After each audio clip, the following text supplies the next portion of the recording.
अंतरिक्ष में गई सास बहू। मम्मी, आप इतनी अच्छी एस्ट्रोनॉट हो, फिर ये अर्ली रिटायरमेंट क्यों? क्योंकि बचपन से मेरा बस एक ही सपना था, जिसके लिए मैंने लाइफ में बहुत कुछ खोया और छोड़ा। लेकिन अब इस अर्ली रिटायरमेंट के जरिए मैं बस तुम दोनों के साथ और पास रहकर बिना किसी हड़बड़ी की जिंदगी जीना चाहती हूँ। सास की बात सुनकर काजल मुस्कुराकर चली जाती है। उसी शाम ऑफिस से घर वापस आकर अजय अपनी मम्मी के पास बैठता है। मम्मी, क्या हमारी स्पेस ऑर्गेनाइजेशन कोई नया स्पेस मिशन प्लान कर रही है? क्या मिशन है, बताओ ना मम्मी। हे भगवान, शरीर इतना बड़ा हो गया लेकिन दिमाग आज भी बच्चों से गया गुजरा है। घर में आया नहीं कि सवाल शुरू। तो तुम जवाब दे दो ना। मैं क्या जवाब दूं? जैसे तुझे मेरे रिटायरमेंट के बारे में पता ही नहीं। इतने समय से तूने मुझे ऑफिस जाते हुए देखा क्या? फिर मुझे कैसे पता होगा? जा, तेरी पत्नी से पूछ, वो रोज ऑफिस जाती है। माँ की बात पर अजय आवाज लगाकर काजल को बुलाकर वही सवाल उससे भी पूछता है, पर काजल उसका कोई जवाब नहीं देती। और बोलो पत्नी से पूछने के लिए।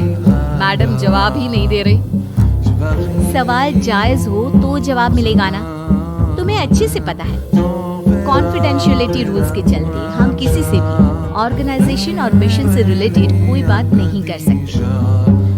वो तो पता है, लेकिन मुझसे भी छुपाने का मतलब समझ में नहीं आया।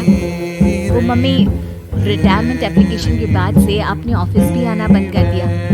सबको लगा कि अब आप इंटरेस्टेड नहीं होगी, इसलिए इन्फॉर्म नहीं किया। क्या तुम भी इस मिशन का हिस्सा हो? मैं ही इस मिशन की लीड साइंटिस्ट हूँ। ये हमारा अब तक का सबसे बड़ा और इम्पोर्टेंट मिशन है। अगर ये सक्सेसफुल हो गया तो दुनिया में हमारे नाम के साथ मेरा प्रमोशन भी पक्का है। काजल की बात सुनकर दोनों माँ बेटे हैरान रह जाते हैं, लेकिन फिर सब साथ मिलकर सेलिब्रेट करते हैं। अब दिन बीतने लगते हैं। काजल स्पेस मिशन के चलते पहले से ज्यादा बिजी हो जाती है और देर तक ऑफिस में समय बिताने लगती है। कुछ समय तक इसे चुपचाप देखने के बाद एक सुबह बहू को सामने देखकर आखिरकार सास उसे टोक ही देती है। आ रही हो या जा रही हो? भाई, हमें तो तुम्हारी शक्ल देखे लगता है सदियां बीत गई। मैडम कब आती है कब जाती है कुछ पता ही नहीं चलता। अरे ऐसा कौन सा मिशन है जिसने सुबह रात घर परिवार सब भुला दिया? मिशन तो मैंने भी बहुत देखे हैं और गई भी हूँ, पर ऐसा हाल कभी नहीं हुआ। मम्मी, मैं आपकी चिंता और गुस्सा समझ सकती हूँ, पर ये स्पेस मिशन आज तक के सभी मिशन से बहुत अलग है। अच्छा, जरा मैं भी तो सुनूं, ऐसा क्या है इसमें? आई एम सॉरी मम्मी, मैं नहीं बता सकती। भूलो मत, मैंने रिटायरमेंट अप्लाई किया है, लेकिन रिटायर होने में अभी 7 महीने बाकी है, जिसके हिसाब से मैं आज भी ऑर्गेनाइजेशन का हिस्सा हूँ। तो मुझे बताकर तुम कोई रूल नहीं तोड़ रही। मुझे सब याद है मम्मी, और मुझे ये भी पता है कि अगर आप साथ दें तो मिशन के लिए बहुत बड़ी मदद साबित होगी।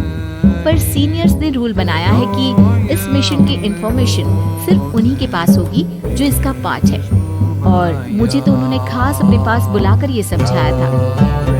बहू की बात सुनकर सास सोच में पड़ जाती है और अगले दिन खुद भी ऑफिस पहुंच जाती है।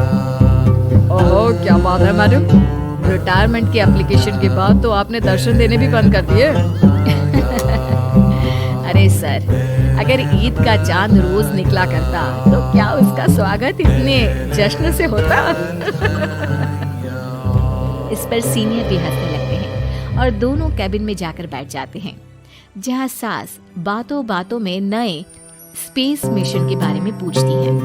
वो उन्हें मिशन के बारे में सब कुछ बताकर तुरंत एक इमरजेंसी मीटिंग बुला लेते हैं, जिसमें साइंटिस्ट की टीम और काजल के साथ एस्ट्रोनॉट्स की पूरी टीम भी होती है।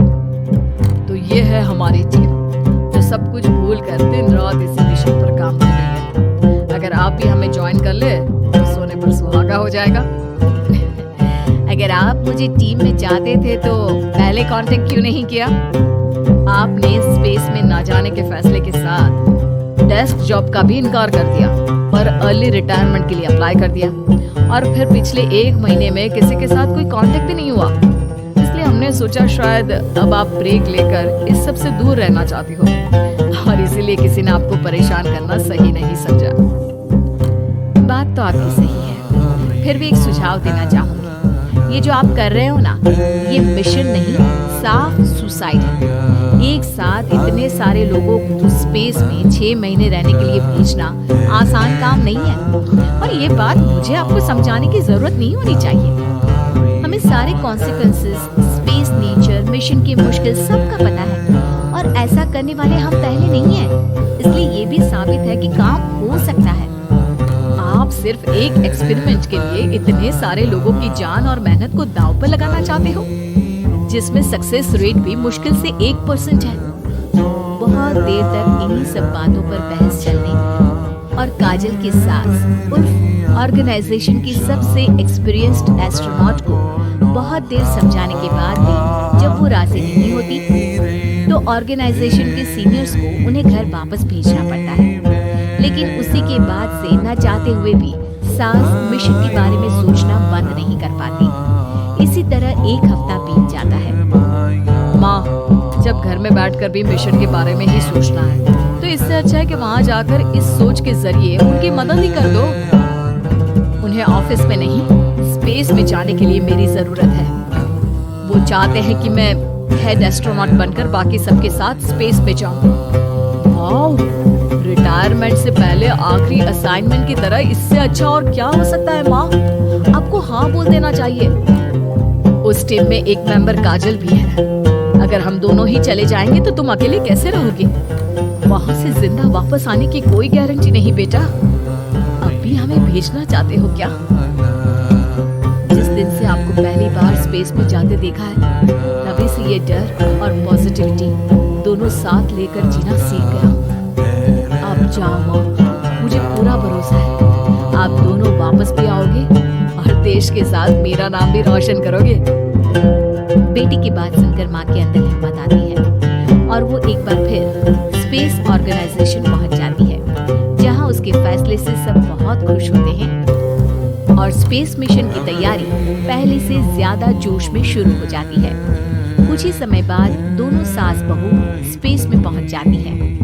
आखिरकार आज मेरी साइंटिस्ट बहू एस्ट्रोनॉट भी बन गई। सिर्फ स्पेस सूट पहन लेने से कोई एस्ट्रोनॉट नहीं बन जाता। मैं साइंटिस्ट हूँ और उसी में खुश हूँ।